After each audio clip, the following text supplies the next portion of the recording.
Ndekonanga yeba ndenge toza lelo. Plus de 290 millions de dollars et bungi na stade, ba deux stades au bassin. Plus de 290 millions de dollars. Et donc, boye bango, binonde boza ko accompagner bango. Très bien.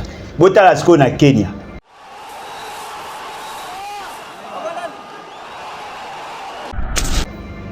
Ba ibimbo te. Ba bakisi ka taxe. Ba to basiriki. Ruto ngo bazwaki elobi na hélicoptère. Ka taxe ya pamba. Ba to basiriki. Te mutaosa coup d'état ba ta pouvoir. Ba to wa nga sa coup d'état eza ba ta pouvoir. Ba c'est nga na supporter coup d'état. Moi je suis un démocrate. Na combataka mutu nyonso azwaka bokonzi par la force. OK. Mais la linga asko bokonzi zoma par le peuple. Le peuple a un droit, a un monopole légitime, il y a violence légitime. C'est-à-dire que yende azan a droit aussi à violence parce que azan a pouvoir support constitutionnel. Ce qui mutalobi na yo ki Alain Bolodjoa aza ko soutenir coup d'état, ça c'est mal méconnaître. Nazo démontrer bino que Félix Tshisekedi et sa bande ba onde ba une intention aussi à coup d'état. Ah, toi na mboka ka isalati. Ceux qui bazio na moité bazio na butu so bazio na butu te bazio na poison. Donc eza bazio linga bakanga yo mamneti bazio linga ba éliminer yo baboma yo nyoso wana yoka. Ba poison ku te zamba liboso te. Poison na Congo ekoma lo wa malaria. Mamba poison e banda kala. E banda kala. Surtout bateau ba géra ba institution à une certaine époque ba koyeba que ba te belé ba kufaka bokanisa ke zaka ba AVC ba tout ça ba crise cardiaque zaka ba bloc wana et surtout que bateau baza lelo baza trop proche na ba Rwandais ba développer ba réflexe belé toza ba cas belé empoisonnement. Quelles sont les vertus à Tchad? Quelle est la particularité à Tchad en termes de démocratie, en termes de bonne gouvernance? Avenue Bokassa na Congo eza. Quelle est l'image que vous gardez de Bokassa? Félix Tshisekedi n'est pas un bon citoyen africain. Il n'est pas un bon citoyen africain. Parce que les valeurs que nous défendons en Afrique, d'abord, il n'est pas panafricaniste. C'est un aliéné volontaire de l'Occident. Il ne voit que les intérêts des Occidentaux. Il considère l'Occident comme sa seconde patrie, la Belgique. Il fait la promotion des hommes blancs. Il donne des marchés qu'aux hommes blancs. Il sacrifie l'Afrique en faveur de l'Occident. Félix Tshisekedi a tourné le dos à l'Afrique pour soutenir Israël. Fort malheureusement, apparemment, il devient de plus en plus déçu. Alors, ce qu'on monnaie un pays, je ne sais même pas si c'est un pays, peut-être qu'il y a une commune. Ce qu'on monnaie une entité d'un pays, commissaire, lingi payer le coup en donnant, en baptisant une avenue en son nom, yeba que soit bien ou soit moi kanyaka ndenge oui ndeza te et au PC militaire libanga boko libanga et puis avenir ngo eza avenir marqué même si peut va venir moi même si nakata paka joma ya Tchad ba PC comme avenir tout ça non ba bela quartier résidentiel moi bon para je vais dans quartier personne n'est content du degré à gouvernance à Félix Tshisekedi. Il n'a résolu aucun problème. Il en a créé autant. Si le Tchad, alors au moins que voilà, au moins par rapport à sa taille, il est important, ou par le fait d'avoir manqué du respect à il y a Macron, et a raison, ou peut-être que Monique il parle bien français, ça c'est eux. Mais Bissot Toyebi Félix Tshisekedi n'est pas un bon président. Pour preuve, il a besoin de changer la constitution pour se maintenir au pouvoir. Pour Ayebi que si les élections étaient na suffrage universel, il ne sera jamais élu. Quand le mensonge prend l'ascenseur, la vérité prend l'escalier. On a promis, on va donner les jeeps aux députés. Il y aura des jeeps.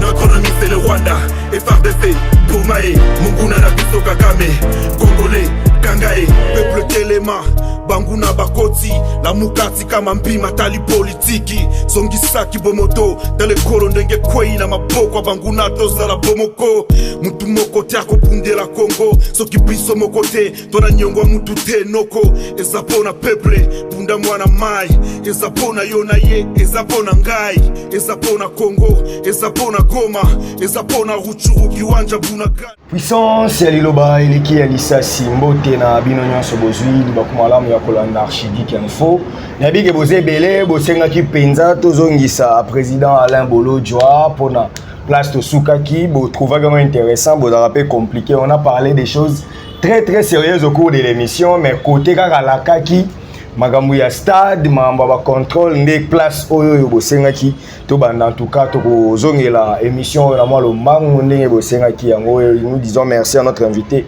pour la disponibilité parce qu'il a quand même répondu à ce qu'ils nous ont demandé qu'il revienne rapidement pour que les gens comprennent de quoi il s'agit dans makambo ya ba détournement surtout ma francophonie oyo lelo ezo botama mbebele toko solo la vraiment ma solo ebele na invité na biso président de la République démocratique du Congo Félix Antoine Tshisekedi Tshilombo est décoré comme un monument na Tchad.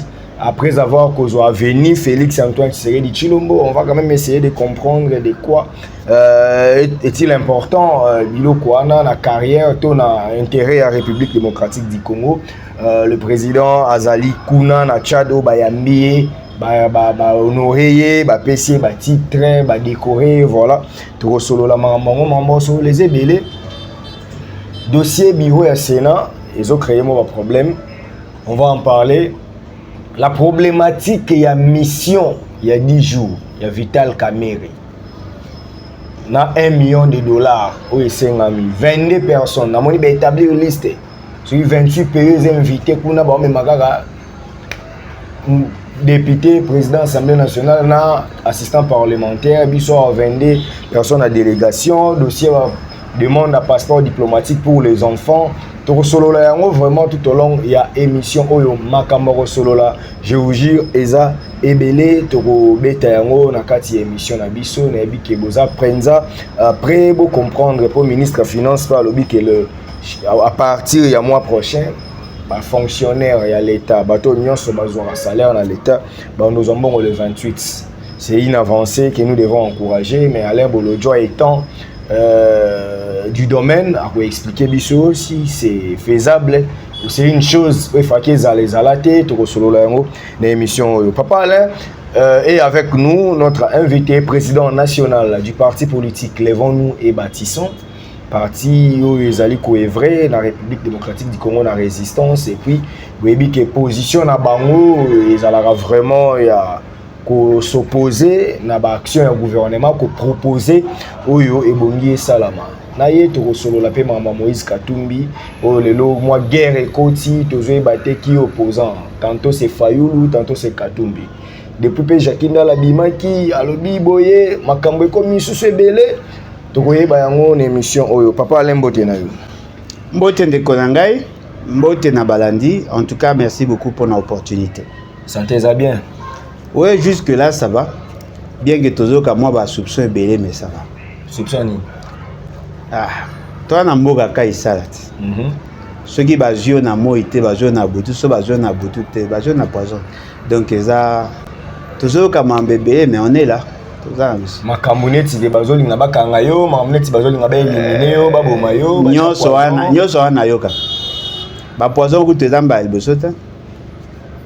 Poison à Congo comme le roi malaria. Mais c'était pas notre culture, c'était plus sur votre reste côté. C'est la culture na bino mais une ampleur. Mamba poison et banda kalat. Et banda kal. Surtout bateau ba Gérard ba institution à une certaine époque, ba voyez ba que ba te belé ba kufa ko bokanisa ke zaka ba AVC tout ça ba crise cardiaque ke zaka ba bloc wana. Et surtout que bateau baza lelo baza trop proche na ba Rwandais ba développer ba réflexe belé. Tous ça ba cas belé empoisonnement. On n'a pas le choix. Alain Bolo Joa subit des menaces. Menaces c'est seconde nature nanga. Na subi ba menace même ba journaliste mingi bazo landanga bazo yambanga ba aussi ba menace na wewe ko un exemple na Perfect Télévision na Tokomi Wapi et puis d'autres chaînes partout quand je passe quelque part ceux qui les chaîne trop proche à pouvoir être ils ont subi ba menace mais ceux qui na bateau penza ba na pouvoir la décision ils ont posé un problème quoi voilà c'est que ça ko benda yo ba bendo na pouvoir pondeni na ba chaîne na bango ba inquiétude des athées na ba chaîne approche opposition des inquiétude des autres il y a un zobat makambo na lobara na ba chaîne na bango ça passe mais ceux qui na leki na ba chaîne ils un peu éloigné na bango ils ont posé problème et on a bagui sur OK je vais faire ceci je serai plus dur dans leur propre chaîne pour que ba kangango effectivement et na vous a très tendre na ba chaîne ya bateau bazar loin na pouvoir pour qu'ils a protéger probablement que va ça là ceux qui bazar un peu ça ba intimider ba ko intimider nga ole que ba intimider ba na ba journaliste Alain Bolodjoa na moni bandi ba action pour na ba remettre le passeport na yo bandi ba publication bandi ba mobilisation au suki motema te na suki motema te yo mtobino ba bosenga na ça quelque chose j'ai fait ma part na publié d'ailleurs ce n'est pas la première fois na publié kango déjà na republié na moni ba réaction ebele na moni bandeko ebele ba réagir na moni na ba réaction mususu ba bi na ebisaka yoti munoko loba mingi betaka fimbo o kuna mususu tango voyage ka eloko nini apporter la biso poso ba kanyo passeport et comme un problème na biso mususu kuna lobby et la kisi ke biso neto na pouvoir na mta lobby oui mais eloko bino boye ba teza que le pouvoir c'est comme des ailes. Les ailes permettent à l'oiseau il y a au pimboité il y a au matamati même l'aigle a comme un musika. Mais ce qui est sûr, ça ne fera jamais de lui habitant du ciel. Même aigle, moro akita. Ceux qui, dans la société au bino besoin défendre, baroye ko privé mutu doit d'avoir une carte d'identité. Ceux qui na régime na république au bino besoin défendre, baroye ko privé mutu droit à qui? Parce que azako CP ça va consiter, boye bango vous ne serez pas bakonzi toute la vie. Le jour où vous commettez la bino, et vous avez d'ailleurs na saïd va capture. Bobo ba réaction na bino parce que un jour vous savez parce que là bateau ba na pouvoir le bazaka na pouvoir hier. Tant que tu indépendance. Ba papa na baonde bazaka na pouvoir. Après ba perdre le pouvoir. Après ba komaki ba victime ba komaki coller la droit de l'homme. Oh état de droit. Mais pendant qu'ils étaient au pouvoir avant, ils n'ont pas fait mention de l'état de droit. Et ils ont évolué. Après le lot Kabila, qui après c'est sous pouvoir. Mais rien ne vous dit que vous resterez au pouvoir indéfiniment. Comme vous pouvez dire, comme aimait le dire ma maman, les riches d'aujourd'hui ne le seront pas nécessairement demain. Bateau Bazalaka, ko envier nga. Tant on a moins na muke, le lot va comme plus riche que nga. Bien qu'il envie à bangote. Le monde change. Je suis victime aujourd'hui, mais demain vous le serez. Abo megana ko imaginer, abote le mutu passeport, bien agi, alo baramingi. Bongo yo muko ba bote le passeport, au sein de la solidarité nanga. C'est comme ça. Ah, en tout cas, ça se comprend. Bandeko beaucoup commentaire, beau finganga pour rien. C'est moi, je suis parmi pour ne pas dire moi, je suis parmi ceux qui ont initié que dans chaque émission, tu betara lisolo wana ya passeport. Pour que vous compreniez que Alain Bolodjoa est aussi une émission Oyo, ça fait plus de 6 mois. Azaka na passeport té, a outa voyage à Zozonga, ba récupérer passeport na deuxième si le monde en a raté. Mais du coup, on est au final dans les commentaires, on doit permettre été alo ba mamba passeport na ye. Or, naza na souci azwa passeport wana. Alain Bolodjoa, le message est passé to bandi makambo ya République, membre politique, pour te quitter dans le membre de la vie personnelle, il y a eu des menaces, tout ça. Toqué dans la présidence, Alain Bolodjoa. Félix Tshisekedi de nouveau au Tchad, et cette fois-ci décoré.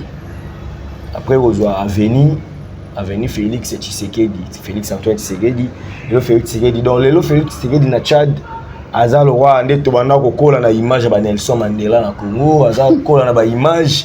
Ndeto ando kola na ba image wana ya ba Samora Machel te à Bokassa. Avenue Bokassa ça, Kadhafi, on a besoin de ton Avenue Kadhafi ça. Tout le monde a Kadhafi. Et ça pas Avenue Kadhafi. Quand on est à Avenue Bokassa. Félix Tshisekedi aujourd'hui décoré na Tchad. Et ça, une victoire pour la République démocratique du Congo que nous sommes en train de gagner la confiance de certains pays d'Afrique. Quelles sont les vertus à Tchad? Quelle est la particularité à Tchad en termes de démocratie, en termes de bonne gouvernance? Avenue Bokassa na Congo, quelle est l'image que vous gardez de Bokassa? Moni docteur Mukwege ba pesa ya avenue na Europe. Kombo ya avenue ba pesa kombo ya école. Mais ba mi poser la question. Pourquoi tu as ko pesa ye kombo ya marque ko pesa ye le kumwana? Ba bi parce qu'il est plébiscité parmi les meilleurs citoyens du monde. Félix Tshisekedi n'est pas un bon citoyen africain. Il n'est pas un bon citoyen africain. Parce que les valeurs que nous défendons en Afrique, d'abord, il n'est pas panafricaniste, c'est un aliéné volontaire de l'Occident. Il ne voit que les intérêts des Occidentaux. Il considère l'Occident comme sa seconde patrie, la Belgique. Il fait la promotion des hommes blancs. Il donne des marchés qu'aux hommes blancs. Il sacrifie l'Afrique en faveur de l'Occident. Bobo Sanangote, Mobutu Aloba entre un ami et un frère, le choix est clair. Aloba Kinini, les Égyptiens sont nos frères, les Israéliens sont nos amis. Alors, comme il y avait une crise entre l'Égypte et Israël, il a préféré soutenir l'Égypte parce que ce sont des Africains. Et ça lui a coûté des problèmes. Bissosiko aujourd'hui, c'est l'inverse. Félix Tshisekedi a tourné le dos à l'Afrique pour soutenir Israël. Fort malheureusement, apparemment, il devient de plus en plus déçu. Alors, ce qu'on monnaie un pays, je ne sais même pas si c'est un pays, peut-être qu'il y a une commune, ce qu'on monnaie une entité d'un pays, commissaire, lingi payer le coup en donnant, en baptisant une avenue en son nom, il y a que soit bien ou soit moi kanyaka nengeza oui neza te et au PC militaire libanga boko libanga et puis avenir ngo eza avenir marqué un petit peu ça va venir moi même sur nakata paka joma il y a Tchad ba PC comme va venir et tout ça non ba bela quartier résidentiel moi bon paka joma dans quartier résidentiel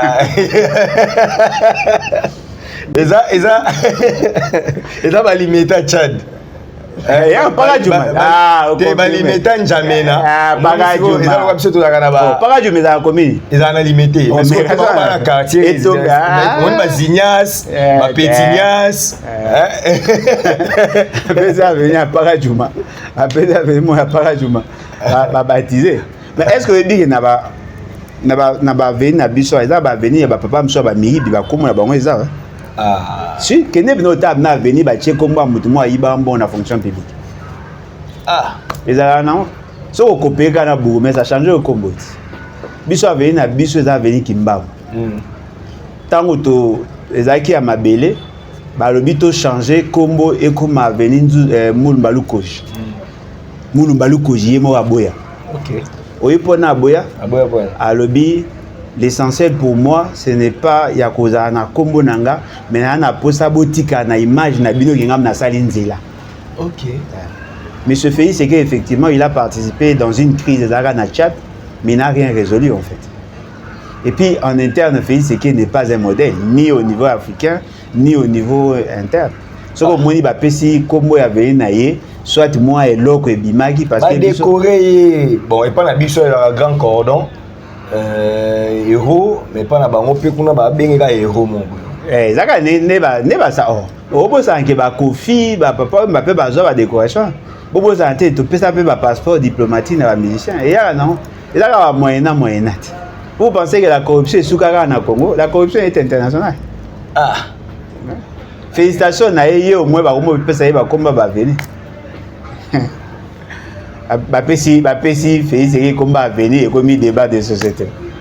Non mais on nous dit que ça prouve que le président travaille bien parce que non seulement il travaille bien pour l'intérêt de qui? Des Africains, non seulement qu'il est aimé en République démocratique du Congo, son pays, mais aussi les pays y a Afrique ils ont qu'on reconnaître mais yo Alain Bolodjoa ozobo yayi moni ne bat ba mituna mais comment Alain Bolodjoa boya ka muto na ba Tchad kuna bazo mona ye héros bon nazora cet exemple ba papa ivrogne hein ba papa alcoolique bato ba ivrogne tout ça papa na bino aza grand prêtre na Nganda soka zimbonga sonda ba masangale sa maboke donc vous pensez kuna prêtre mais nanda on a bino ayela bino Sacha Kobel bo melango na nzunga ma famille boche bo meli mais lipa ba nanguba une fois par mois mais kuna ma grand prêtre okoyo kozala grand prêtre na ba mais un mauvais père bo c'est congolais c'est pas na fait c'est que bo ina banda ko enregistrer bato IDPS oyo bazo lele pa nanga. Je ne peux pas le faire parce que j'aspire à être un homme d'État. Mais locaux est livré, personne ne content du degré à gouvernance à Félix Tshisekedi. Il n'a résolu aucun problème. Il en a créé autant. Si le Tchad, alors au moins que voilà, au moins par rapport à sa taille, il est important, ou le fait d'avoir manqué du respect à y a Macron, il a raison, ou peut-être que Monique, il parle bien français. Ça, c'est eux. Mais Bissot Ebi Félix Tshisekedi n'est pas un bon président. Pour preuve, il a besoin de changer la constitution pour se maintenir au pouvoir. Pour Ayebi que si les élections étaient na suffrage universel, il ne sera jamais élu. Il n'est pas aimé. Bino Bo Lingaye, ils ont peut-être bon. Je ne sais pas ce que Bo Lingaye. Ils ont Kanyak. Pour avenir, moi, ils ont venu Bokassa. Bokassa n'était pas un bon président. Boko Selege alia batu abwaka bango. Non, makomaka empereur. Abwaka batu na océan. Wande Boko Selege. Mazaka empereur. Dans son pays, il n'avait pas une bonne presse. Mais Libanda ou Abisso de Pessa et Oipoane parce qu'il était ami à Mobutu. C'est juste ça. Voilà. Ah. Alain Bolodjoa. IDPS sont mais quand même les gens se plaignent mais IDPS les la pour la ligne parce que IDPS cette fois-ci est servi. IDPS a été belé dans l'institution. IDPS Kabouya Salagiliste a obligé batuna bango bazwa batuna ba cabinet politique. IDPS ba recommandation parce que IDPS on bazo la balingi nini parce que IDPS aujourd'hui est servi contrairement à l'IDPS de 2019. Bon, Tokekas. IDPS a combien de ministres? Plus de 10. Plus de 10. IDPS méritait combien de ministres? Bateau Baza. Selon la logique, 8. Mais Aji plus de 10. 10 députés, un ministère. Il y a 78. Aji, le ministère est belé. Il y a un ministre qui, d'entre ces ministres, a été proposé par le secrétariat général à IDPS. Parce que l'essentiel, il y a bateau Bazui et ça bateau na acquaintance na famille Tshisekedi. O baza na acquaintance na Félix Tshisekedi yemoko. So ko bandi ko tanga ko mona mingeza la famille qui a choisi. Jacques Men c'est pas la famille. Et c'est qui? C'est l'UDPS. À l'UDPS il y a commission électorale. C'est la commission électorale. Oh bango ba ponageti. Siko muto bango ba proposa qui na intérieur ezana. Oh IDPS a proposé que ça Jacques Men. Bosali Moussala, Batindi Bino comme informateur, Batindi Bino pour na bateau basa la liste commis, Félix Tshisekedi a rejeté la liste. A Monique liste au Kabouya Sala qui a ça avec complaisance. Yemo a promis qu'on récompenser bateau par rapport à la calcul na yé. Et donc l'UDPS na kati na bango, il y a des frustrations. Ti au moni ba promis qu'on s'attaquer na directeur cabinet Yangani parce que ba ebi que Makambesa ma mabe. Moi biso to lele la IDPS pour ensemble ya IDPS e kufa. Assemblée la penza. Mais bango ba ensemble les bâti kufa. Oh, ba sambe ba parti belé kufa, ba sambe ku nangana kufa. Basala mambebele dans ces pays peut-être ba tchaka ngokate. Biso to ana posa IDPS e kufa. Bato ba na IDPS o bazana ba qualité, ba créer de courants de pensée o ekosunga biso lobby to na ba parti de qualité. Parce que IDPS ponanga na mona ngo lokwa omoni ba kombi ba bisa ba kombi o ezaka ezana radiateur te ba cha nyoso ezana sima moteur ezana sima ezaka mwa makele eza siko kombi wana lelo eza iso s'adapter te. Donc baza ba biloko il faut disparaître. Lelo tokoma ba type ba bisu mususu tokoma ba type énergie mususu mwa makele la mutu ke si la ba biloko wana il faut changer. Tout ça ba parti ya type asika. Ba parti le quoi IDPS. Parti le quoi PPD. Parti le quoi AFDC. Parti le quoi MLC. Parti le quoi ba INC. Parti ni mususu. Ba paluku te se kufa na ngoto osambe kufa sur makasi. Parti le quoi ba bako. Ba parti nyonso wana ka ekufa. Ba idée à sika. Et ya MLPND etika ensemble ni idée etika. Non mais ba vision à moins sika. Okay. Mais différence ya bango peka net ya ba comment et comment ba partie du type familial quoi. Eza ba biloko ya privé, ba partie individuelle.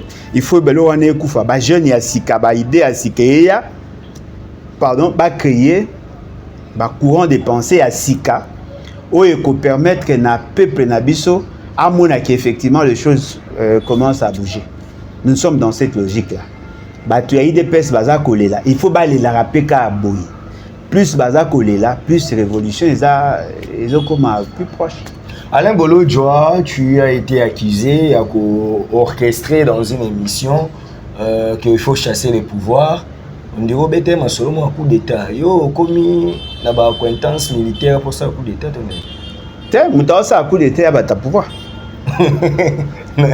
Bato wa nga ça coup d'état ils ba ta pouvoir. Ba c'est nga na supporter coup d'état. Moi je suis un démocrate. Na combattra mutu nyonso azwaka bokonzi par la force. Okay. Mais la linga asko bokonzi zoma par le peuple. Okay. Peuple a droit, a un monopole légitime, il y a violence légitime. C'est-à-dire que yende azana droit au sa violence parce que azana pouvoir suprême constitutionnel. Ce qui mutalobi na yo ki Alain Bolo Djoa aza ko soutenir coup d'état, ça c'est mal méconnaître. Nazo pour na démontrer bino que Félix Sekedi et sa bande ba on débat une intention au ça coup d'état. Le coup d'état années. Et ça renversement à ordre établi, il y a des animateurs, il y a des institutions pour imposer un nouvel ordre, non? Je pense que c'est ça. C'est ça. Si vous avez un pouvoir, au lobby que la constitution, où ils ont la constitution à Mabé, au lingi où tu as un nouvel ordre politique. Naturellement, tu veux faire un coup d'état. Au lingi, où remplacer ordre établi, où épaissir justification aux en pouvoir. Nazaki na émission, na lobby Félix Sekedi a l'intention, il y a qu'à renverser l'ordre établi. Soit pour changer la constitution, soit on fait un coup d'état, soit il y a une révolution populaire. C'est ce que moi j'avais dit. Si vous voulez changer, renverser l'ordre établi, c'est un coup d'état, ou sinon, vous en avez ça la révolution populaire. Oh, bango ba intention la révolution populaire. Et donc ba na posa la coup d'état contre l'état en usant de leur pouvoir constitutionnel. Or le pouvoir constitutionnel na bango ils allaient encadrer ba na droit au ça oh bango ba limité. Parce que ils veulent renverser l'ordre établi, imposer un nouvel ordre politique en violation de la constitution et ils pensent qu'ils sont légitimes. Moi, je ne suis pas dans cette logique-là. Okay. Bon, moi, je jamais soutenir. Moi, je ne suis pas comme la famille Tshisekedi. On va soutenir un coup d'État. Famille Tshisekedi. Famille Tshisekedi. Combien de coups d'État va soutenir? Oh, nous sommes. On dit opposer une histoire. On doit opposer quelque chose. Coup d'État, nous sommes. Famille Tshisekedi. Famille politique. Oui. Vous pensez famille biologique? Non, mais la famille Tshisekedi. Bien que la différence de la macasse. Famille Tshisekedi. Là, en dehors, il y a IDPS, il y a d'autres partis qui soutiennent Tshisekedi. Il y a un coup d'État, na prime, il y a coup d'État, il y a fait insurrectionnel, on va soutenir. Est-ce que bon, on a posé un temps je commence alors. Et vous allez important. Le premier coup d'État en 1960, Étienne Tshisekedi a soutenu et les autres membres de l'IDPS. Il était secrétaire et commissaire général en 1960-61. Balongwe n'a pouvoir, bazongi na système, il y a le deuxième coup d'État en 1965. En 1965, Tshisekedi était là, les membres de l'IDPS étaient là. Ils ont géré. L'IDPS n'est pas la mérité. Famille Tshisekedi. Non, pas famille Tshisekedi, ils ont la famille Tshisekedi. Il y a un l'IDPS. Famille Tshisekedi, la famille Tshisekedi était là. ils ont travaillé, ils ont soutenu le deuxième coup d'État. Troisième coup d'État, lorsqu'on voulait attenter à la vie de Joseph Désiré Mobutu, il y avait aussi des intentions, en fait, dans les informations, il semblerait qu'il y avait des accointances avec la famille Tshisekedi. Ici, j'insiste sur la famille politique. Tant que comme on a renversement pouvoir à Mobutu, on a cité aussi la famille Tshisekedi. Ils ont eu à participer, n'est-ce pas, dans cette forfaiture-là, cette action-là, qui a soutenir Kagame pour renverser le pouvoir à Mobutu dans le cadre, il y a AFDL, Bazalaki et ainsi de suite. Lorsque, Komaki na période à Laurent Désiré Kabila, on soupçonnait aussi Batumususo Bazalaki proche Wana et tout ça. Et dans la période à Joseph Kabila, toutes les tentatives, il y a élimination, il y a Kabila, il y a renversement à pouvoir à Kabila, toutes ont été soutenues par la famille Tshisekedi. Je vais vous les démontrer. John Tshibang, atteinte à la sûreté de l'État. Il faut préparer action insurrectionnelle. Il a été jugé, condamné. Libéré par qui? Félix Tshisekedi. Edi Kapende, il a participé dans l'assassinat d'un chef de l'État en fonction. Il a été libéré par qui? Edi Kapende. Et par Félix Tshisekedi. Aujourd'hui, Bernard Maeshe Biamungu et sa bande, la coup d'État, ils ont été libérés par qui? Par M. Félix Tshisekedi. Beaucoup de remarqué, tous ceux qui ont attenté à la vie de Joseph Kabila, tous ceux qui ont attenté à la vie de Laurent Désiré Kabila, tous ont été libérés par Félix Tshisekedi. Cela sous-entend quoi? Mais Mukungubi la réclame jusqu'à preuve. Oui, mais Mukungubi la viendra. En réalité, il devait déjà arriver parce que la mission Pesakaye les a bloqué aujourd'hui. Le processus les a enclenché pour Kaya. John Nani, le général Mounene, il a été gracié par M. Félix Tshisekedi. Bongaki Paya. Bobo Santé a créé la brigade. Bateau Balingaki va renverser le pouvoir à Kabila Awa avec Jean-Pierre Bemba au bazar officier militaire au bazar na Brazzaville. Misusu déjà baya batu nyonso ba participant na nyonso et ça ils sont là. Batu M23 ils ont travaillé avec Félix Tshisekedi. Bref, tout celui qui a tenté de renverser le pouvoir au banda Mobutu Tilelo, ils sont avec Félix Tshisekedi. Alors bon, mais on peut imaginer un président, il nomme un colonel qui a assassiné un président de la République, il fait de lui général de brigade. Un colonel qui a attenté à la vie d'un président en fonction, vous faites de lui général de brigade. John Tshibang a été arrêté. Félix Tshisekedi a trouvé John Tshibang en prison. Maeshe Biamungu a été arrêté. Edi Kapende a été arrêté. Il y a autant d'officiers que lui, il a libéré. Parce qu'ils ont attenté à la vie d'un président. C'est pour décrisper la politique quand même. C'est ce qu'on appelle chèque en blanc. C'est-à-dire que quelqu'un qui a voulu poser un acte insurrectionnel, vous libérer et vous payer ses promotions. Et là, c'est que vous cautionnez. Qui va accepter Yakomo Namuto Aboma Papa n'a pas payé ses prix? Alain Bolodjoa. Bon, moi, hein? Batubazongi, Batebele, en tout cas, sur Tozongi, émission Mwambangu Boye, parce que ça dit quelques jours, Tozongi Mwambangu, c'est parce que au Komagi Kolobana Souka, il y a émission précédente, Mama détournement, il y a Mbongo, il y a. Ah, Miyibi. Miyibi. Papa m'a benginga. La France, allez là. Abi non, mon fils, ne me dis pas. Alors, j'ai 76 ans. Mon fils, ne me dis pas que stade Douana Tata Raphaël Douana est Zabomoti. Bosso Mande Bilo na shop, na Photoshop. En fait, avant ça, voyage à Sukonasa qui y a Belgique, Suède, France, Suisse, on a tamboyé à Souka. Na tigara débat sur l'opportunité ou pas. Bon, l'opportunité ou pas, bango déjà baloba que c'était opportun.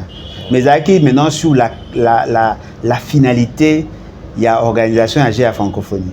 Dans le Baraboy, ce n'est pas une priorité pour nous, Nangongawana à organiser AG à francophonie parce que nous étions dans une situation de guerre. C'était malsain pour nous d'organiser une telle activité en ces moments-là. Et puis le coût il y a projet tel que présenté na mona qui exorbitant, il fallait que tout affecté mbongo wana pour de fins sécuritaires et de la défense. Tant on a commis na poto, na moni un groupe de farfelus, basali déclaration babi Alain Bolodjo alobaki ceux qui gèrent la francophonie et simbi bakata et lobo. Je l'ai jamais dit. Boyi bonde ba fonctionnaire. Bazaka soko lobi likambo, bakati parti à vidéo, ba publier. Ti le ba publier parti on ate. Soki na saki on a Twitter, benga bakata ngo, benga ba publier. Je n'ai jamais dit et d'ailleurs na kolobage soki likambo simbi bakata nga lobo poani. Pourquoi je peux dire que soki simbi bakata nga lobo? Ba lobi alobai ke ko simba te. Na lobi bino ko simba na bino ezali yako mona organisation et activité ndenge salami yako mona bozu quelques médailles to finalité na bino ezali parce que obai ke bosali organisation wana pona ko ça la visibilité à pays. Je tiens à vous dire, j'étais avec l'un des parrains. Il y a jeu à francophonie ça mais pas na biso. Bateau Bayebi Bamoni, quand j'étais en Suède, j'étais avec un ancien joueur, je crois haïtien, je pense. Comme on est dans Bossé, mais comme on est dans Facebook Nanga, Tozaki Naye, un grand joueur français. Comme il a dit, et ben là, elle, bon, comme on est à Bossé, dans Lukango, Ayebi Singa Lobi, parmi les jeux à francophonie, il y a Mabé, il y a Salito et Salami, et ça, RDC. Na s'est renseigné dans le niveau de la France.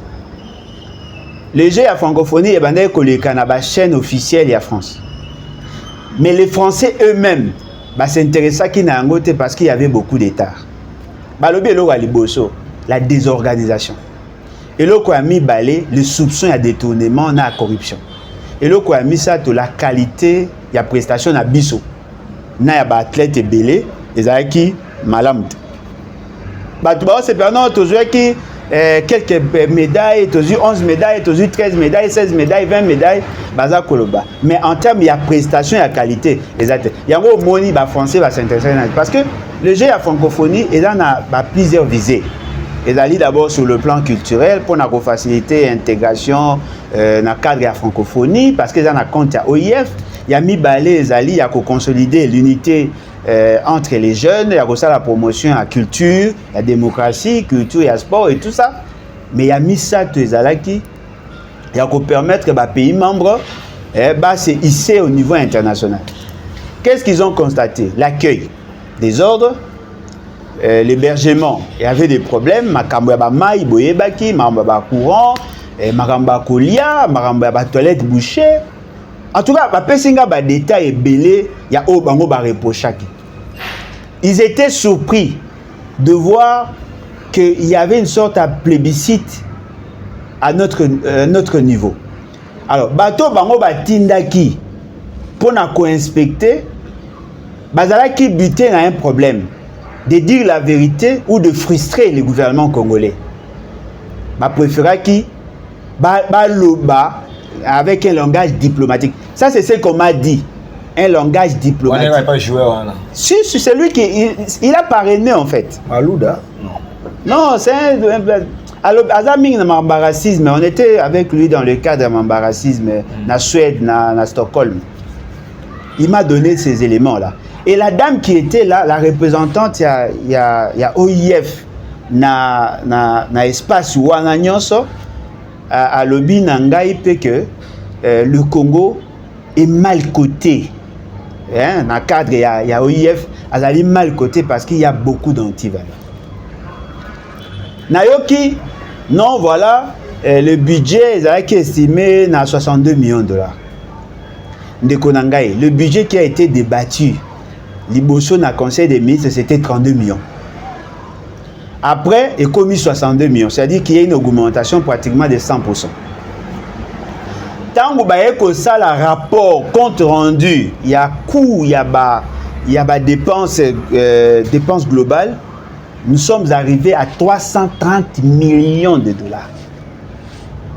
Bon, mais maintenant, vous imaginez, Mouto a conservé qui projet à 32 millions avec DJ. DJ Akimara Babaka Yibarambonga Liboso c'est DJ soki nani wana o azara mito ya musique ya DJ ba bi akimaka na mbongo wana bato balukaki bayeba tina suka toye koyeba ki semblerait que mbongo pe bimaka te ndenge bimaka balinga baletse ebe omonaki na suka ye des réactions muto aye koya ya mbala mibale to ya misato alobi que tango baye ko reprocher que abimi azwaki 330 millions alobi ya azwa 330 millions te ye mbongo ya yebi que bango ba gérer na cadre de coordination ezaka 62 millions de dollars. Wana Isidore Kwanja. Abi ezaka 62 millions de dollars. Siko bato ba sepeli na ministre ya finance pour avoir dénoncé les dépassements budgétaires, pour avoir dénoncé les détournements de fonds. Mais personne ne s'est posé la question sur comment cet argent, cette somme a-t-elle été gérée. Je tiens à vous dire, Didier Boudimou, le ministre actuel du sport, a quelque salle la visite guidée, c'est-à-dire que mimi par le service attitré à gestion, basala batala état des lieux, il y a certains stades, certains espaces et dans domaine où ils ont relevé dans domaine de ces infrastructures, il s'est rendu compte dans le stade où il y a Tata Raphaël, à se rendre compte que les travaux est belé et ça inachevé.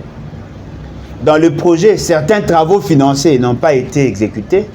Et puis, le projet, où est salamaki mabe, où est salamaki malamu, le long de tozo ils ont béba.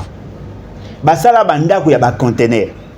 Banda ko wana basala ki na cadre à francophonie, j'ai à francophonie sili, ça nous sert à rien. Banda ko batonga ki na ba infrastructure musu batonga ki loka batonga ki ngo mabe e bebi.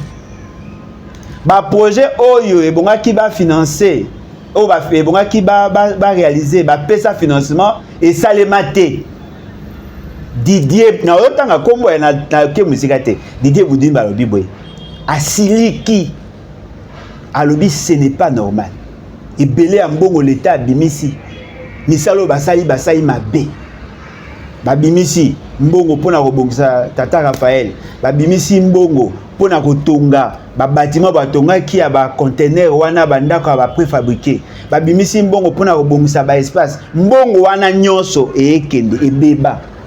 Or mbongo wana ezali largement supérieur na coût réel.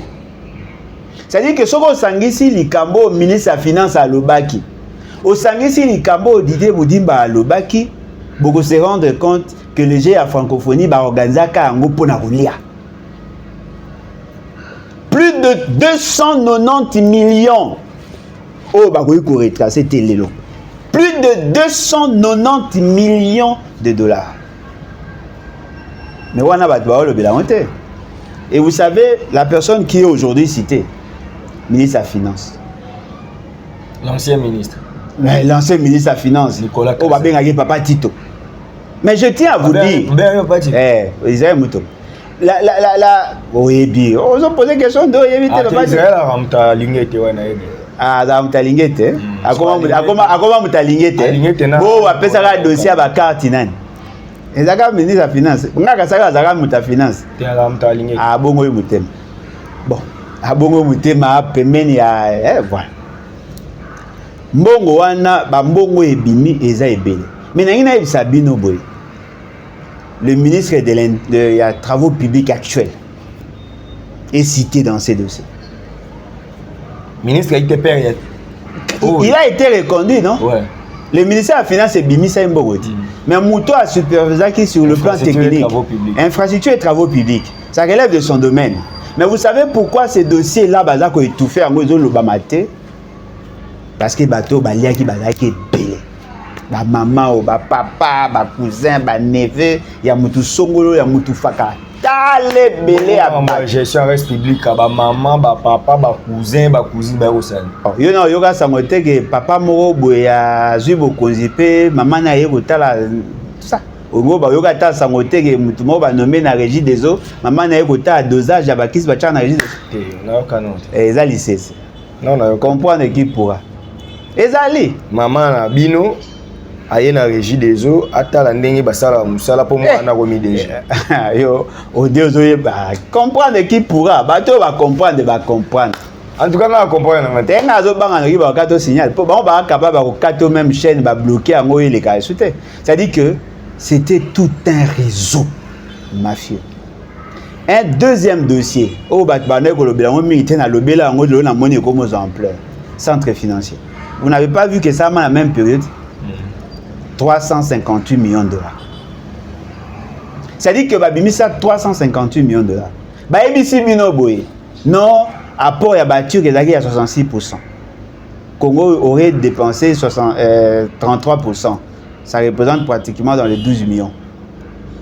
Mais attention, selon nos informations, ce projet est essentiellement financé par l'État congolais. Batonginen, centre financier, va bien centre financier. Et ça hôtel, Baléli. Hôtel. Pour votre information, ministère des Finances déjà connu.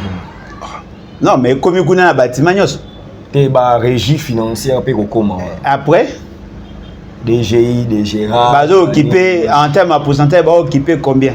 À 60%. On a bien un hôtel, mais qui était jazz. Ils ont hôtel. Ça financier comme hôtel. Ils ont hôtel. Tous ça hôtel. Peut-être que bâtiment moi suite. Suite année. Bon, il y a un centre financier. Ils ont hôtel. Bon, il y a un misala mususu bino bozo talawana.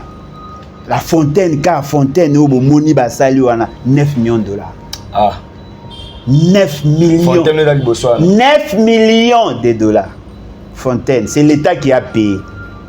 9 millions de dollars. Au moins, ils ont l'avantage de vous avoir, vous, comme des applaudisseurs. Ce cas, Ibi, Bino Bobeti Maboko. Alain, Dimara Pebatou, quand même Basali Moussala. Mais bongo ebimi, na lo lenge ba osaya, na ba priorité na biso, et kokanite. Ndeko nanga yeba ndenge toza lelo, plus de 290 millions de dollars et bungi na stade, ba deux stades au basali. Plus de 290 millions de dollars. Et donc, boye bango, binonde boza ko accompagner bango. Très bien. Botala sko na Kenya. Ba ibimbo te. Babakisi ka taxe. Ba to basiriki. Route ngo bazwaki lobi na hélicoptère. Ka taxe ya pamba. Ba to basiriki. Te ba lobi za pour soutenir M23. Yo anda bataille de mitu doka. Yo ozo imaginer que Kenya kende ko manifester pour soutenir M23. Hein? Ka taxe ya pamba. Alain Bolodjoa quitte la présidence, bien que dans la présidence, tu côté le ministère de la Finance, tu côté déjà dans le gouvernement, mais je reviens au Parlement pour on respecter mon hiérarchie protocolaire. Vital Kamerhe Lwakanini Ninkengi, président de l'Assemblée nationale, doit effectuer une mission de 10 jours. La mission a mis la délégation à 22 personnes. Polémique et côté. La mission a un budget, tantôt 500 000, tantôt 1 million pour fuite et ça lettre wana ya mission. Bah on a bah. To retenir ni. Oh, bon retenir.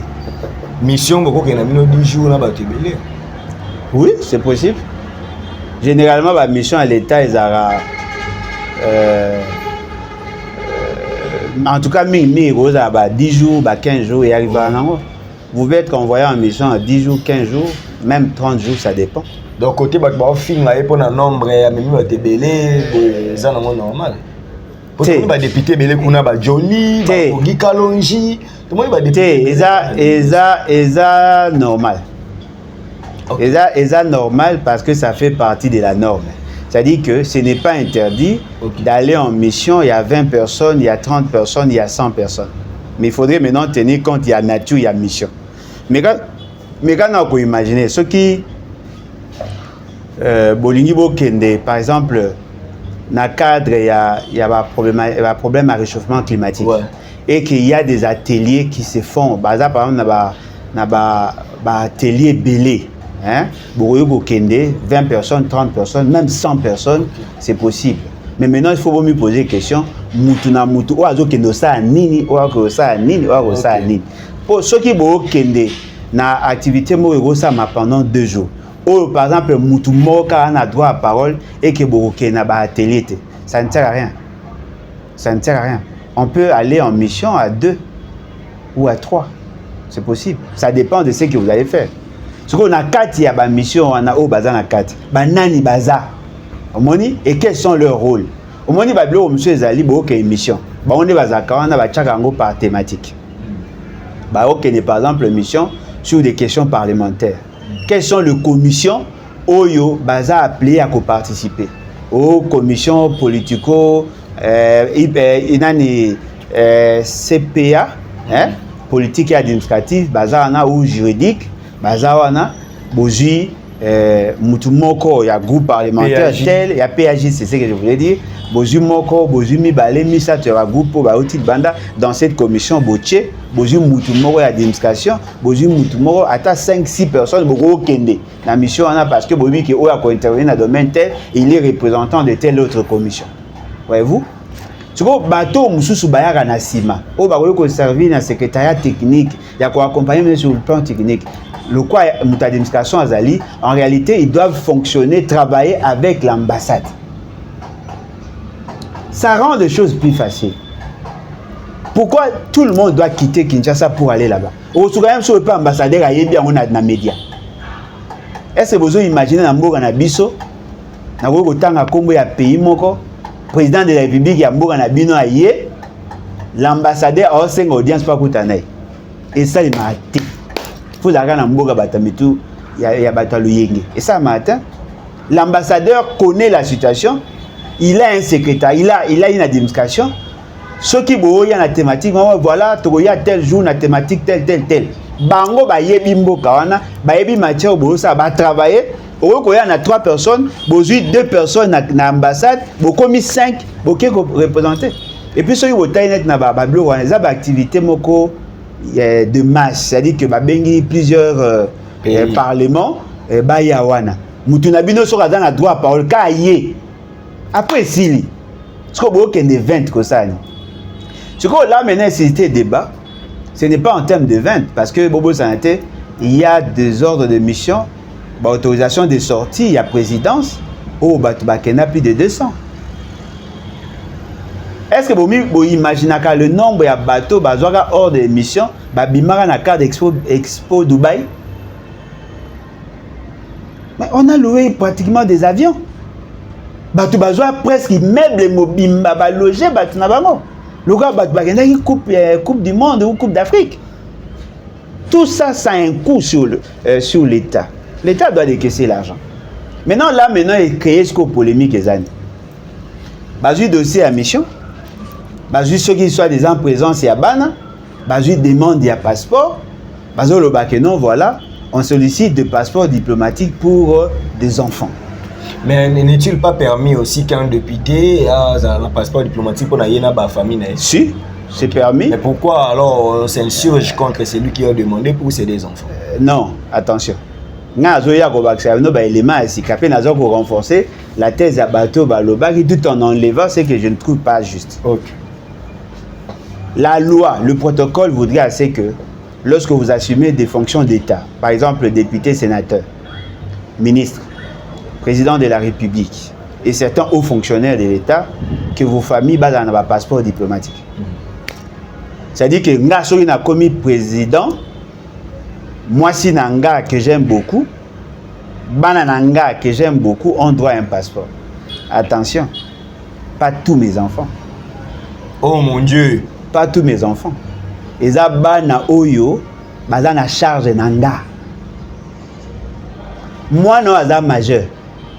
Par exemple, bon exemple, moi, Nanga Olivier, à Tanguy, à Sissi classe, Naya Komi, il n'a pas droit d'avoir un passeport diplomatique parce qu'il a la charge Nangati. Il a la charge Nangati. Cet enfant-là n'a pas droit au passeport. Mais ceux qui, moi, Nawana, à Salakananga, bako pesa un passeport diplomatique, t'es pas à moi Nanga, mais bako pesa un passeport diplomatique, pas à agent Nanga, collaborateur Nanga. Donnez Daniel Kingi. Daniel Massaro, en tant que chargé de mission, normal. Azan a droit à cause d'un passeport parce qu'il accompagne une délégation. Azan un agent public de l'État et il joue un rôle dans le protocole, il y a, dans ces aspects-là. Il en a le droit. Aux membres du cabinet et ministre, tu as droit à un passeport diplomatique.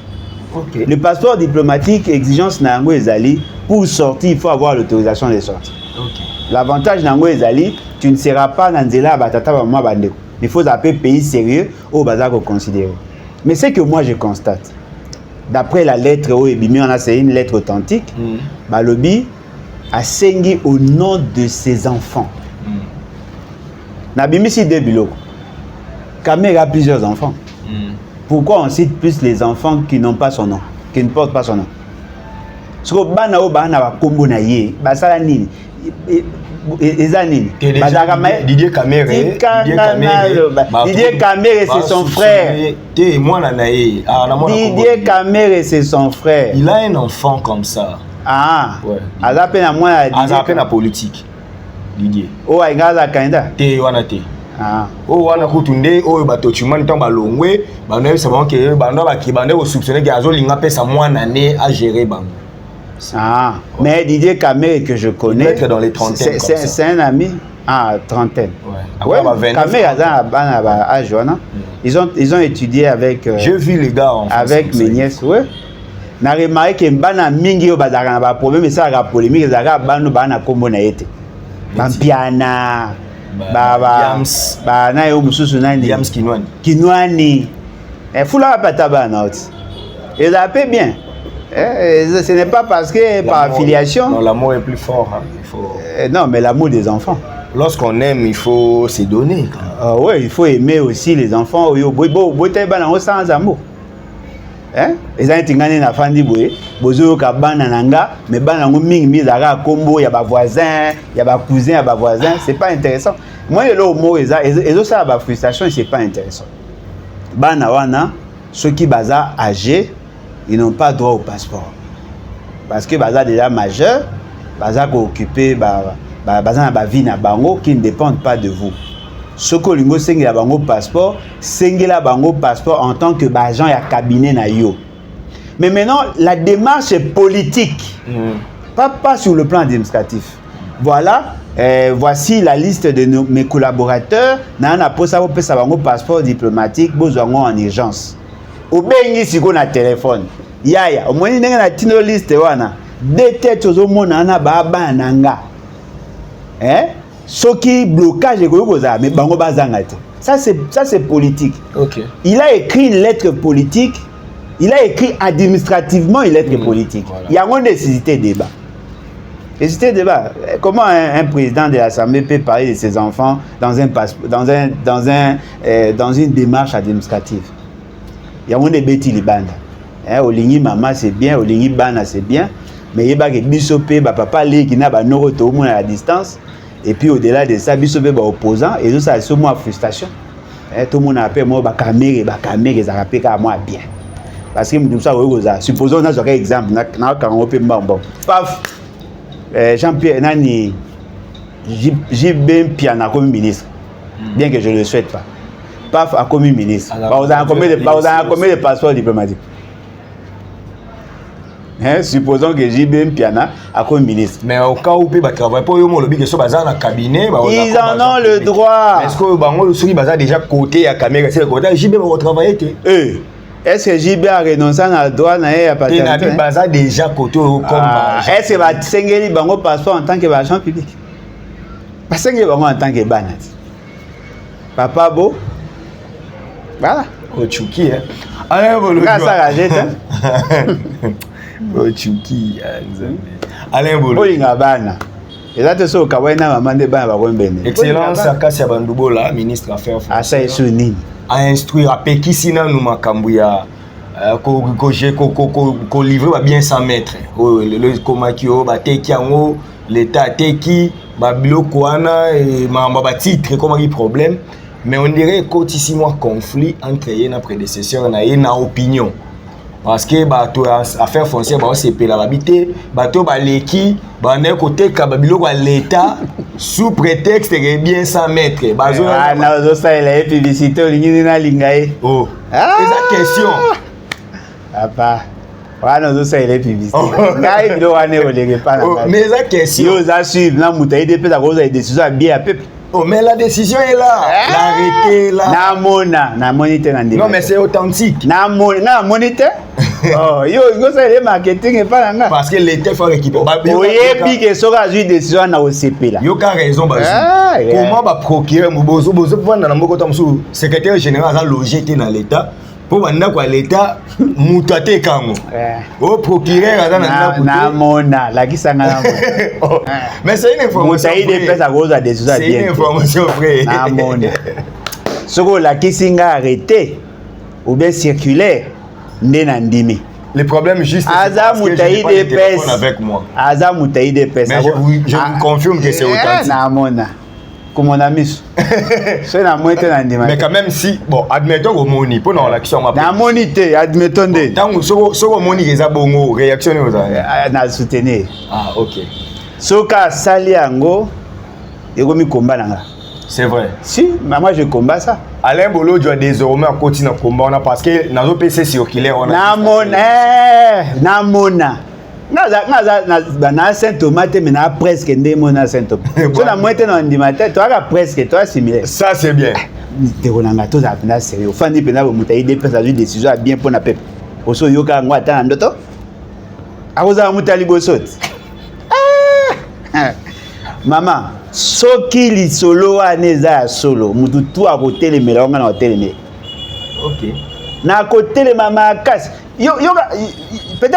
peut-être ayebi déjà comment ça se fait un bien abandonné en vend moi j'en suis victime papa na biso atika bon ça c'est ma vie privée na le bango après à titre exemple atika bandako ebele surtout na mbandaka sikoyo toye na ba démarche ya kolanda ba mbongo na biso a défisaka l'état tout ça mbongo wana bazwi biso tantilo pe bafuti biso na hotel bon bafutaka ndam ba divisa par 4 ndam tozolanda ya démarche bandako na biso etikaki kuna ekomi en mauvais état baye basali procès verbal ya ba bien abandonné batie kombo ya ndako na biso na kati ce qui est surprenant bateki mapango batongi bandako na kati ya lopango na biso mais batiki ndako totiaka ya monene ezalaka magasin batiki la biso c'est-à-dire que lopango na bino bakabola par 8 batiki bino une partie parce que la Bible bien 100 mètres mais attention ceux qui bien est à 100 mètres on vend le tout normalement parce que botiki la biso ndambo poani ezaki moyibi bandako ebele ya l'état awa na Kinshasa na ba province onga na mona bafandi boye une maison tout ça mais il faut tout désaffecter ango et ça bien 100 mètres et ça bien 100 mètres il y a pas de bien 100 mètres OK il y a pas de bien c'est impossible ndekonanga bien gros dans 100 mètres neni le sol et le sous-sol appartiennent à l'état OK si l'état a cédé une partie de son droit de sol pour que muta jouisse nango même de manière précaire il y a un contrat parce que tant muta somi le pam a mener des marches na niveau il y a affaires foncières. On commence d'abord par un contrat. Un contrat de bail. Ouais. Vous payez les impôts et taxes, les OESA d'une à l'État. Après, vous avez un contrat perpétuel. Le contrat perpétuel, c'est-à-dire que vous avez vos foutis, un passe vous n'avez plus droit à la taxe, vous foutis. Après, on a ce qu'on besoin d'un contrat perpétuel, c'est-à-dire que vous avez le droit de jouir de la parcelle de manière perpétuelle. C'est ces documents-là qui donnent lieu à certificat d'enregistrement. Comment Moutou a un contrat de bail? Beaucoup de côté kalopa unaï. Bateka lo bamapa unanga na mbandaka. Bateka mapa unanga na kalamba na bikoro. Bateka ngamo na zo ibsamio na victime. Siko megana ko imaginer Moutou moko boya IDPS. Partout et boumambo et bouma administration. Afin de babi ngana lingi na combattre biloko mama ozwingai bon muto a salaire na kutane liboso surtout muto yo la oyo ko remplacer aza sous ministre vient nga quartier yemo azaka victime eloko to loba bimisa matière au sentir bimisa ka matière yaka nango bi voilà kopesa ngate poso pesa komi na alliance na bino yo bimisa ka ngana zwaka matière molendo Sakombi vient dans la quartier au sentir babote la bango le pango OK papa bango atika le pango na Sakombi moi chose na ma campagne et pas général James oh ya zaka ya police et soko au kitanet au des places commerciales juste quand en face on a à droite na coin babote la bango le pango Sakombi non babote la bango le pango à récupérer on est parce que la procédure d'accord respecter de bien dans les abandonné c'est que le banc dans la banque bien ça mettre ndako na bango batika ko neza bien ça mettre je vous dis que na mona kaka OK ça je suis heureux parce que il y a bundela ba valeur et surtout makambo est sérieux mais je vous dis que sur killer wana et sali pas si po ba tebele ba lelito ba mais na kama na mona ngote conservateur en tout cas na opeso parce que conservateur mingi baza ba mafieux maman yoke loko asali de réunion na bango réunion yoke loko basali procès verbal il y a constatation il y a abandon il y a ndako wana et puis ils vont faire un semblant à procès basali pena ba magistrat véreux et puis on remarquer l'essentiel à ba dossier à ma B na ma tête. En tout cas, Luka Okomona, l'essentiel à dossier à Mabé. C'est-à-dire il y a tout un réseau. Yo so mona, boza en procès na mutu.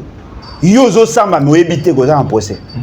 Ba ebisono ba kene ko déposer nani invitation na yo et pas voisin yo zala quitter, vous allez qui empêcher ba pesi voisin. Jugement par défaut. Et pour ce cas jugement par défaut, tu as été condamné. Oyebi même pas. Ba kepe ba kena recours tout ça ba salignos oyebi même pas que vous a jugé. Au sudora bo dégarpissement. Et belé à ba victime. Maman, kene na Équateur na Mbandaka. Avenue Libération ou Ezaraka Avenue Mobutu. Toutes les parcelles de l'État ont été vendues. Je vous dis, je défie quiconque. Le procureur, le magistrat, te belé, gouverneur, somba, mapangu, nyonso wana. Et là, c'est grave. Ministère de la Santé, c'est que lojaye. Toilette est bouchée. Baeko timola pour que baluka Covid faux septique wana. Timo bati ba moni que tu es continuer et to mets pas ba voir ça. Ministre à côté à toilette na sachet. Oui bi dégâts bateau ba salité maman. Soko longue le quoi na c'est fini vous entrez dans le panthéon de l'histoire. Mais le gars me taille des fesses. Est-ce à coco? Moi je doute un peu mais bon.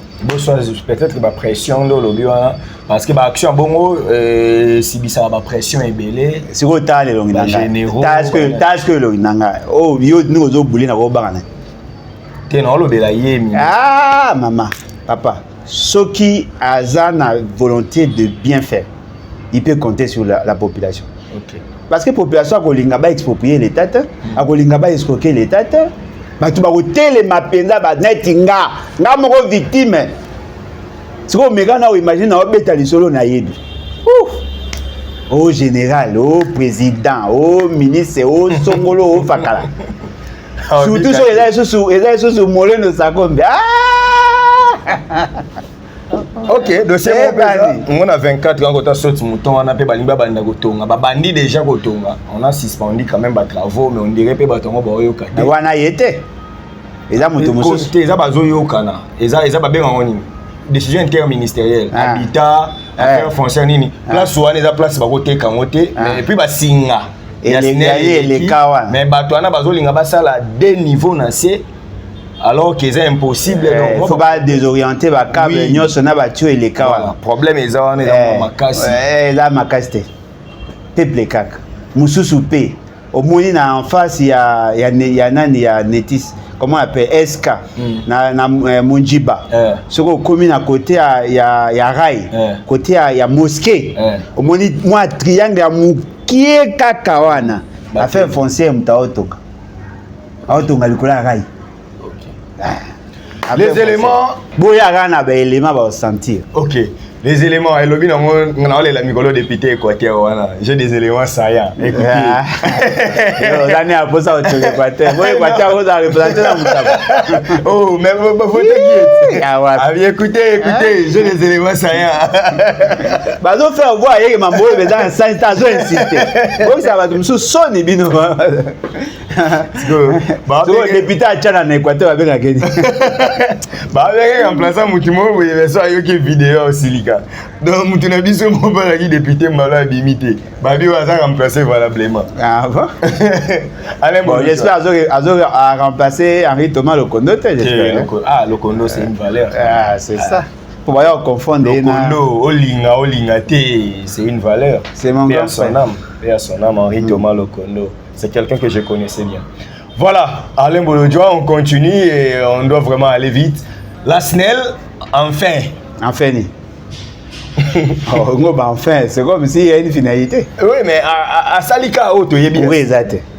Il faut le baguer en fait. Annoncer des stages officiellement dans le quartier à Kinshasa.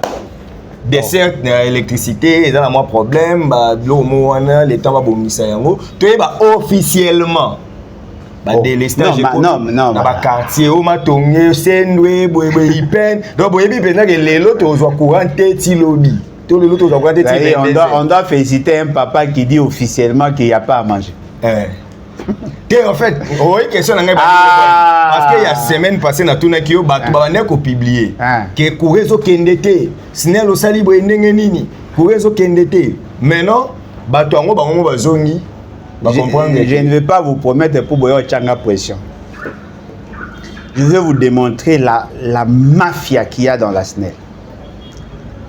Bon moni ba transformateur ba sombi ça l'état. Ils ont inadapté na système na biso ya courant. Seigneur. Bomoni ba compteur ba sombeli biso. Ils ont permettre SNEL à recouvrer son dû. Moi ba biloko wana nyonso bo mona. Ils ont ba mésaventure, vous n'avez pas idée. La SNEL est mal gérée na niveau où vous n'avez pas idée. Et dans la question à personnel. Et dans la question à gestion à carrière. Et dans la question à gestion à trésorerie. Et dans la question, surtout, la SNEL est excessivement mal gérée. Mais ce que j'ai compris dans la SNEL, les amis, ils commencent maintenant à investir dans la communication pour défendre les DG. Ok. Bah, réquiter, bah, j'ai un bélo, bah, zanga bloqué ça. Nga, na comme ça dossier à SNEL, dossier nanga kalate. Na bah, les mains belé. Comment ils ont négocié? Comment sont-ils arrivés dans certains pays étrangers et africains? Ils devaient mener des réformes au niveau de SNEL pour que résoudre certains problèmes. Ils n'arrivent pas. Ils ont un plan de relance qui n'arrive pas à appliquer. Il y a beaucoup de complaisance. Moutou a géré SNEL à Zanan. Fabrice Lucinde. À Zanan. Ce n'est pas lui l'agronome. Azanan, Asani, Azanan. Agronome, hein? Agolona Massam. On doit dénoncer ça. Au moins, il va bloquer monsieur à la complaisance. C'est nous qui payons. Est-ce que vous voyez que la SNEL, c'est une multinationale? La SNEL a la capacité de vendre le courant dans toute l'Afrique. Peut-être les gens ne le savent pas. La capacité de la production est estimée pratiquement à 200 000 mégawatts. Courant est outil na mai 100 000. Courant est outil na ba photovoltaïque. Est outil na ba système éolien. Est outil na ba source y a ba carburant, c'est-à-dire tout ce qui est bio ba source tout outil, c'est-à-dire biomasse et tout ça. On peut produire 200 000 mégawatts. Un giga projet qui demande 85 milliards de dollars. Tu vois que ça, on a une phase. Tu as Inga 1, tu as Inga 2. Tu as un projet à Rotonga Inga 3. L'Afrique du Sud nous avait soutenu à organiser dialogue entre les Congolais. Il y a qu'à réformer l'État parce qu'elle avait l'intention de financer le projet à Inga 3 pour que bango bazaki na déficit ya courant na bango. Aujourd'hui, l'Afrique du Sud a un problème de délestage. Alors qu'en réalité, on avait fait une projection pour na ça, c'est que avant 2020, bas la possibilité aux courant parce que ils avaient l'intention ya ko bakisa leur capacité à énergie pour renforcer leur industrialisation. Nous avons lamentablement échoué. Le monde a besoin de nous dans le secteur énergétique. Mais voilà comment bazotia biso na ba gestion à pépriste, des gens qui ne savent même pas y a qu'orienter les choses. Comment pouvez-vous expliquer quelqu'un qui travaille à la SNEL, un agent commercial, a sali 20 ans sans promotion? Comment pouvez-vous expliquer? C'est-à-dire que vous gérez le personnel, vous ne le formez pas, vous avez aussi la promotion en gradité. Moutoumoro na yebi, depuis na yeba ye, tilelo 30 ans durant. Akaboula ba facture. Non, c'est pas correct. La SNEL avait tous les moyens. La SNEL payait à ses agents, Yassou Kazaki na $400. Le lot a na $400, mais na to ya kala. Bota la bagence, c'est bon moi te ba baby. Quand la Banque centrale et la Banque mondiale finançaient la SNEL, on avait senti que les agents de la SNEL avaient un certain niveau. Mais aujourd'hui, ce n'est pas ce que nous voyons. Bakab, nous avons dénudé. N'oubliez pas qu'il y a eu de morts dans cette ville. Ouais. Bassi Moussou, une jeune fille à fleur de l'âge, elle a été électrocutée dans Zela. Moule bandika à Kobeta Kangami. Boya na siège na biso na avenue Kabinda. Au côté dans Zela, Bimapo qui est na Tamba. Michopo ya câble libanda na terrasse. Ba câble o ba tie ya likolo ezoko ya ba osa la bandete. La SNEL n'a pas de câble. Alors qu'en réalité, si la SNEL était bien gérée, la SNEL pouvait aussi être actionnaire d'une entreprise qui a fabriqué des câbles. Tout ça n'a pas awa. On peut produire des isolants. Comment on trouve des câbles? SNEL est géré par des gens qui ont une vision minimaliste. Or, la vision industrialisation passera aussi inéluctablement par l'électricité. La SNEL ne fait pas bien son travail. Très bien. Très bien. Donc, 2 minutes, en tout cas, une dernière question. Alain Bolodjo me signale. Les loyaux, dossier Katumbi Fayulu, porte-parole de l'opposition. Certains accusent Katumbi d'être proche de Tshisekedi. On l'accuse. De l'autre côté aussi, on accuse Fayulu qu'il a pris l'argent de Tshisekedi pour compliquer les élections. Alain Bolodjo, opposant, mi balé. Ou normalement, il faut avoir une vision moko. Mais la porte-parole et l'opposition, l'un qui accuse l'autre et vice-versa. Alain Bolodjo au milieu, problème, dossier au milieu. À côté. La position en vérité. Au milieu, la position en vérité, c'est quoi? Au milieu, on est ni chaud ni froid, tu seras vomi. De quoi retenir dans dossier? Et là, Galibosso Zali, Moïse Katumbi est en droit d'être avec Fesséret. Ce n'est pas la première fois. Moïse Katumbi et Fayulu baza na erreur makasi ya calcul politique. Dans le barayango nazo continuer ko le bar. Effectivement, les deux ont légitimé ces fameuses élections. Qui a déjà entendu Moïse Katumbi dire qu'il reconnaît les résultats tels que publiés? Apparemment, il est dans la posture, il y a contestation. Mais voilà comment il procède. Il permet à ses députés de siéger. Il se bat pour assumer la fonction. Il y a opposant dans le bureau. Il veut être porte-parole de l'opposition. Monsieur, vous voulez être porte-parole de l'opposition sur base de quoi? Parce que le porte-parole, effectivement, a la majorité de l'opposition institutionnelle. Voyez-vous? C'est-à-dire que ceux qui ont plus de députés ont plus de chances dans l'opposition, plus de chances d'être le porte-parole. Mais l'idée à porte-parole est notamment en 2007, dans un contexte bien précis. Le Kola Bemba n'était pas proclamé élu, et Bongaki va créer un mécanisme de coexistence pacifique entre les perdants et les gagnants au Bazaki proclamé. C'est comme ça que la proposition et la loi est sur le porte-parole et l'opposition. Bah, lever option, il y a qu'à créer statut à porte-parole de l'opposition. En 2007, ça a échoué. Jusqu'en 2011, on a organisé les élections. Étienne Tshisekedi a été proclamé deuxième. Tshisekedi a refusé d'être porte-parole de l'opposition parce qu'il s'est considéré président. En 2018, Fayoulou pouvait aussi être porte-parole de l'opposition. Ensemble, n'a pas accepté l'option que Fayoulou soit, bien qu'il n'avait pas cette intention-là. Alors pourquoi aujourd'hui vous êtes d'accord? Pourquoi l'idée, il y a porte-parole et opposition, et qui d'abord soutenu par le pouvoir et aujourd'hui soutenu par ensemble? Parce que ce sont des apparts. Les apparts.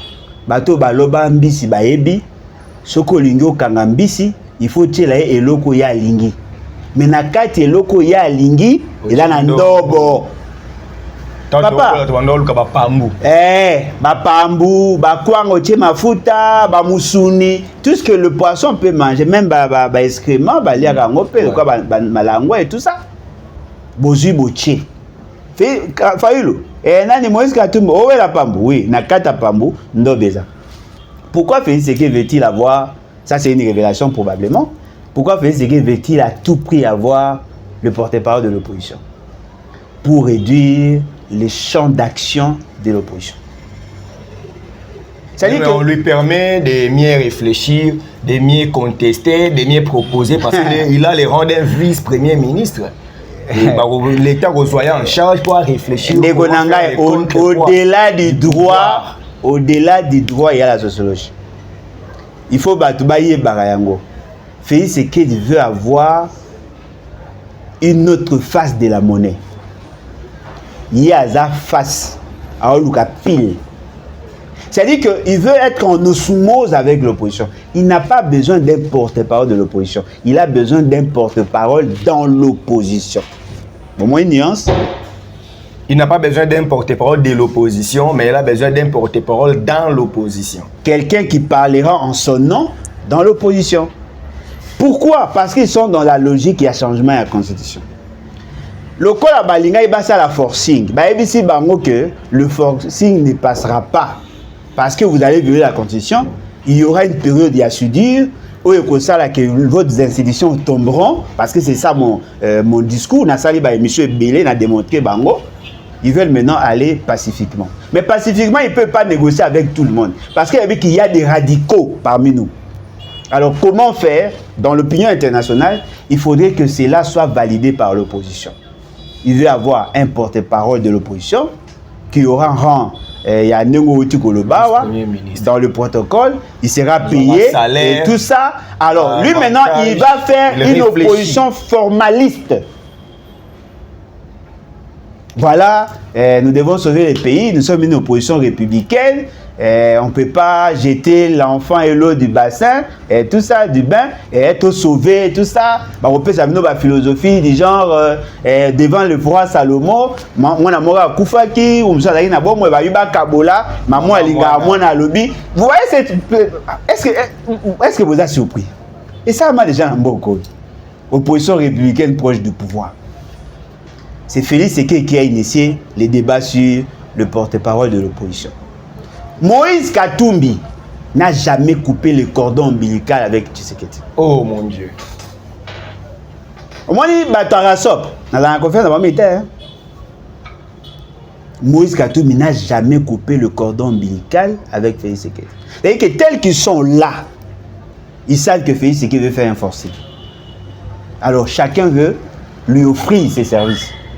Voilà, je suis dans les institutions, si vous me donnez ça et tout ça. Bonsoir, ma fée. Maman Nabiso Azali na l'Assemblée nationale. Dominique Mounongo. Elle a été acceptée là par négociation. Ok.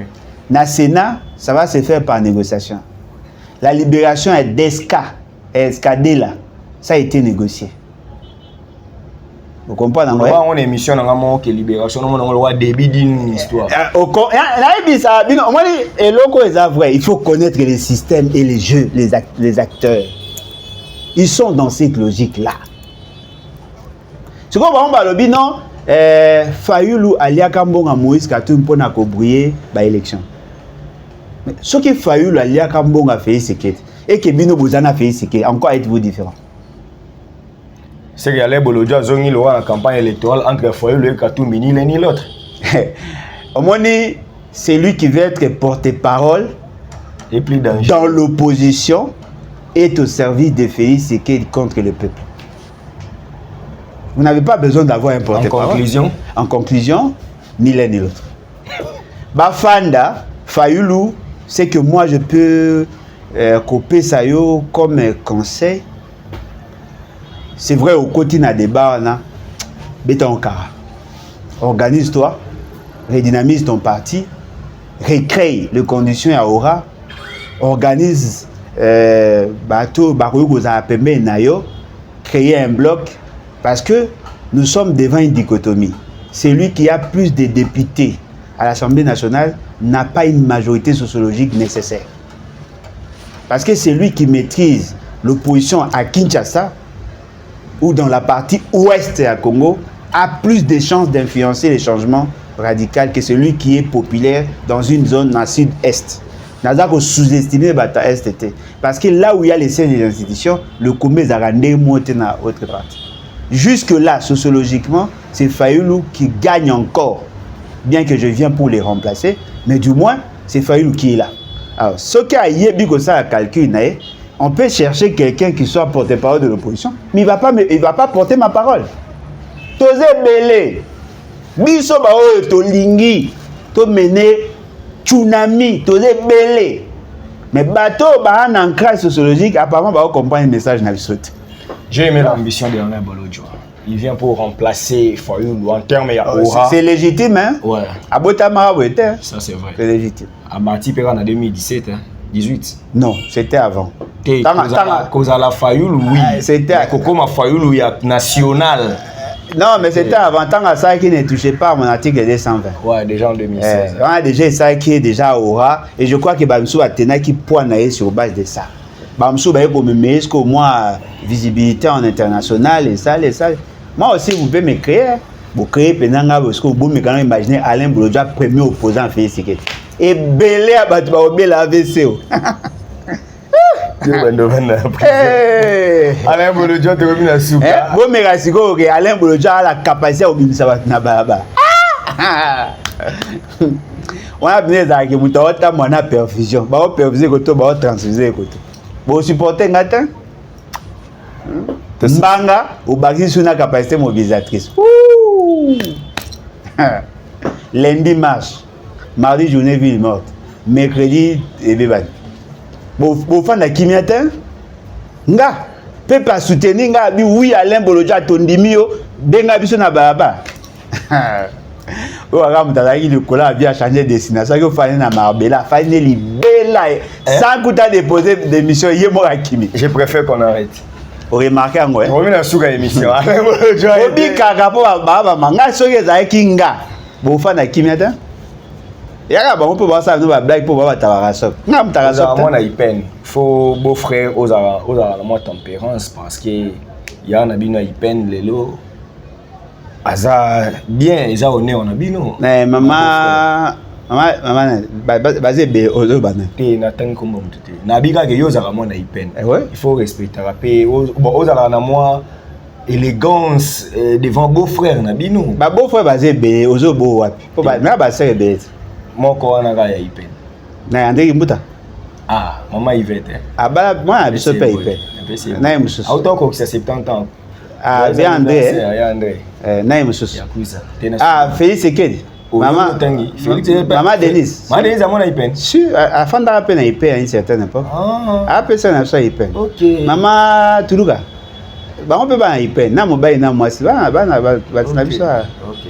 Mais nga za ba blo anta. Nga to zande on nga famille. Ceux qui misile yo zuka. Nga blo anta. Et puis moi je respecte Félix Tshisekedi mieux que plus que bateau ba benga ga béton. Moi je l'appelle monsieur Félix Tshisekedi. Na otinzela mwanda kuna nyoso bétonné. Ah ba bétonné hein.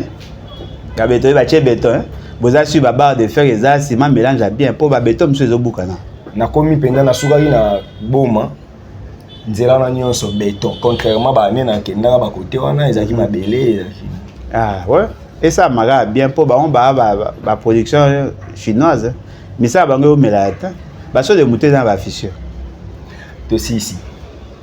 Ouais, c'est bon. Voilà, c'était Alain Bolodjoa sur ce plateau des Masola Politique. Vous avez aimé cette émission, nous vous disons un grand merci. En tout cas, de nous suivre et partager. Commentez, likez, en tout cas, nous sommes là appelés comme vous le faites et nous saurons quoi faire, surtout qu'avec nos invités que vous demandez à tout moment. En tout cas, nous serons toujours là pour vous. Messieurs et dames, c'est par ici que nous bouclons complètement cette émission. Alors, je m'en vais directement dire un grand merci à Starly qui va monter cette émission, Starly Lima. Merci au roi d'Angleterre, Gauthier Bélé. Merci à tout le monde qui ne cesse de soutenir cette grande chaîne Archigeek Info. Nous allons nous retrouver très prochainement. Aussi, sa émission à Bisso, Naroloba Peuple Congolais, Mibundela. Pour ceux qui Mibundelité, Mutaro Bundela Yo, Azate. Puissance, Liloba. Et qui est Merci.